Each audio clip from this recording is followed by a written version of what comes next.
Hey, salut à tous, c'est Loïc. Ma vidéo d'aujourd'hui portera sur ce cataclysme qui a eu lieu dans le monde du football. Il s'agit bien évidemment de la Coupe du Monde à 48 équipes qui aura lieu à partir de 2026. Et donc je me suis dit qu'il serait judicieux de faire une vidéo sur ça, en trouvant 3 arguments qui prouvent que c'est une très bonne idée et 3 arguments qui montrent que c'est une très mauvaise idée. Le premier argument qui montrerait que c'est une bonne chose, eh bien c'est le fait que ça permettrait à beaucoup de pays un petit peu méconnus de se faire connaître dans le monde du football, et donc pourquoi pas avec l'argent et les subventions que la FIFA reverserait, eh bien de développer ce sport afin de permettre à tous les jeunes joueurs là-bas de pouvoir s'épanouir dans le monde professionnel. Le deuxième argument, eh bien c'est simplement le fait qu'il y aurait beaucoup plus de matchs, et donc lorsque l'on aime le football, eh bien plus de matchs égale plus de plaisir. Et enfin le troisième argument, et celui-ci est un peu plus personnel que les deux autres, c'est que je pourrais avoir la double nationalité d'un pays méconnu et donc me retrouver à la Coupe du Monde en 2026. Ce serait vraiment un plaisir, mais je pense pas que pour le football ce soit une bonne chose. Enfin bref, on va tout de suite passer aux arguments qui montrent que c'est une mauvaise idée, et vous pouvez me croire, il y a beaucoup plus de choses à développer. Eh bien mon premier argument qui montre que c'est une mauvaise idée, c'est tout simplement le fait que la Coupe du Monde doit représenter l'élite du football.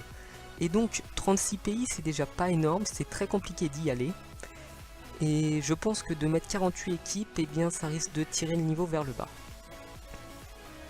Deuxième argument, et il prolonge le premier, c'est qu'on va se retrouver avec des matchs sans réel intérêt, par exemple je ne sais pas, des Népal-Surinamé, des Andorre-Fidji ou même des Vatican-Arabie Saoudite, je ne sais pas.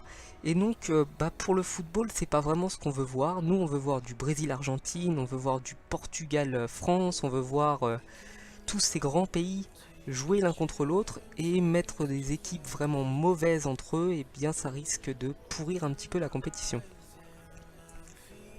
Et enfin le dernier argument, et il est plus sur un point de vue technique, c'est qu'il faut se poser la question, comment va-t-on accueillir tous ces gens?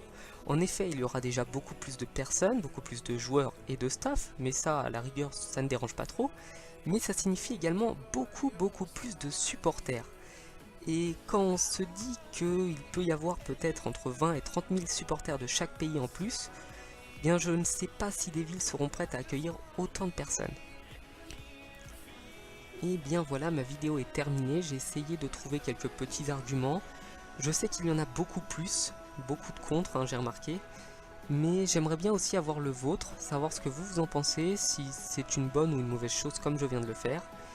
Et au passage, je salue tous les gens de la page Parisien Avis, donc Loïc, c'est moi qui mets des commentaires, des statuts, des photos de temps en temps. Et donc si vous êtes de cette page, eh bien, je vous remercie de votre fidélité et continuez à nous suivre. A bientôt.